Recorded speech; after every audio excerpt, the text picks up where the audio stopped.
All right, guys, let's cut through the fluff and get real about self-discipline. I'm going to tell you a story today about my dad's 1970-something Pontiac Firebird project, and I'm hoping it makes you think. Picture this. My dad brings home this Firebird. It's beat up. It is not a beauty queen. It's more like a rust bucket on wheels. But he's got that gleam in his eye. You know, he's armed with a Desire, a manual, and a bunch of fancy new tools that I don't know that he knew how to really use. So I think this is a classic dad move, right? Now listen, my dad is no slouch, but the thing is, he worked 10-hour days on his feet, and then he comes home with this thing thinking that he's still gonna pull off this automotive miracle. Spoiler alert, he did not. He actually started off strong, and he surprised us all. We were thinking, well, maybe the old man's got it in him after all. But here's where it gets good. 2 weeks in, reality hits him like a ton of bricks. The project's taking forever, work's kicking his butt, as usual, and then life is doing what life does. It's getting in the way. We've got baseball games, we've got dance recitals, the lawn needs mowing, all of the things. And suddenly our wannabe car restorer's enthusiasm for his project vanishes. So what's the moral of this sad, hilarious tale? My dad had all of the physical tools, but he was missing the big one upstairs. Self-discipline. It's that thing that keeps you going when the excitement wears off, the motivation wanes, the thing that you need to see every single project through. And to be brutally honest here, self-discipline isn't some fluffy, feel-good concept that we see on quote cards. It's the mental equivalent of bench pressing your own excuses. It's controlling your impulses when you'd rather be a couch potato. It's staying focused when the world's trying to distract you with shiny objects and cat videos. But here's the kicker. Self-discipline but when you're not feeling it, that's when it separates the doers from the dreamers. So today I'm going to teach you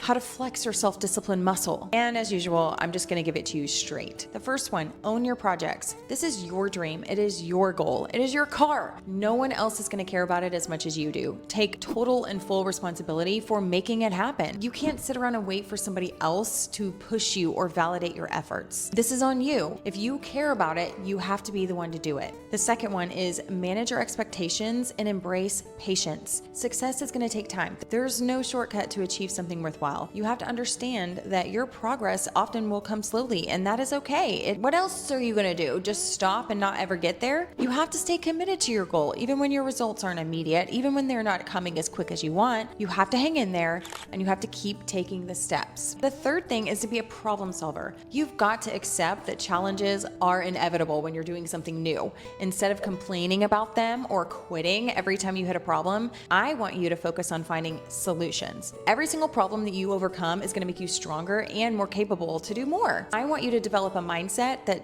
looks at an obstacle and sees an opportunity to grow and get better and develop new skills. And guess what? You're going to start getting further along in your journey. The fourth thing is I want you to prioritize being consistent. Taking consistent effort is going to trump sporadic bursts of intensity every single time. It is not about working yourself into exhaustion once in a while. It's about showing up day after day, putting in steady work towards your goals. This is how real and lasting progress gets made. This is how you don't burn out. The fifth thing is to learn how to push through when your motivation fades. Motivation is completely unreliable. It comes and it goes. What you need instead of motivation is discipline. This is the ability to just keep going even when you don't feel like it. That is what's going to separate the achievers from the dreamers. You've got to build habits that are going to keep you moving forward. The more discipline you show in your behaviors, the more habituated they become. And then it's just who you are and what you do, which doesn't require any amount of motivation to do. Habits are things that you do regardless of how you feel. So the goal here is to be disciplined enough so that it becomes habitual, and then you just do it no matter what. Number 6, embrace the mundane parts. Success often involves a lot of repetitive, sometimes boring work. You've got to accept this is part of the process. The ability to be able to stay focused and keep working through these tedious tasks, that's a valuable skill that you need. And that builds a lot of strength and character to be somebody that shows up even when it's boring, even when you don't feel like it, even if it's repetitive. You just do it. And that's the steps that you need to take to get to where you're trying to go. Number 7, keep your goals front and center. Life is going to be full of distractions. Life will always life. There's going to be unexpected events, and it's going to be easy to let your goals just kind of slip into the background. Don't let that happen. So I want you guys to make a conscious effort to prioritize your goals. even as life gets hectic. If you notice that they start to slip, bring them back, reprioritize, put them first. If you have a project that you're trying to finish, do not let this slip into the background as life gets busy. When you're working on something, whether it's a car or a weight loss journey, this is about building real strength of character. It's not always exciting. It's certainly not always easy, but this is how you achieve things that matter. It's about making a commitment to yourself and honoring that commitment day in and day out. That's how you actually turn these thoughts and visions into something tangible. So now let's talk about what happens when you lack self-discipline. Dad's Firebird, it's out there for 15 years gathering dust and broken dreams. He'd talk about finishing it someday when life slowed down, you know, that magical day that never comes, and eventually it ended up on Craigslist. Life was always too busy and things kept getting in the way. So here's the cold hard truth. No matter how good your excuses are, an unfinished project still is unfinished. You can rationalize why,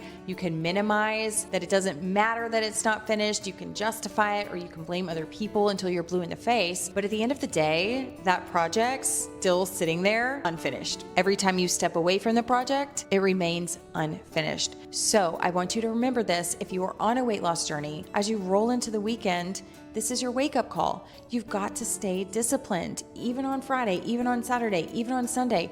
Your body doesn't know that it's Friday. It doesn't care about your social plans or your Netflix queue. This project, it's yours. You started it, now you've got to finish it. This is the best project you will ever work on. Every time that you choose your goal and taking care of your body over some distraction, you're building that self-discipline muscle. And let me tell you, that is a superpower worth having. Now, MILFs, go make your dreams happen or don't. It is your life, but just don't come crying to me when your Firebird is rusting in the garage. But I know that you can do it. You were made for this. So go be a MILF and go master that life forever.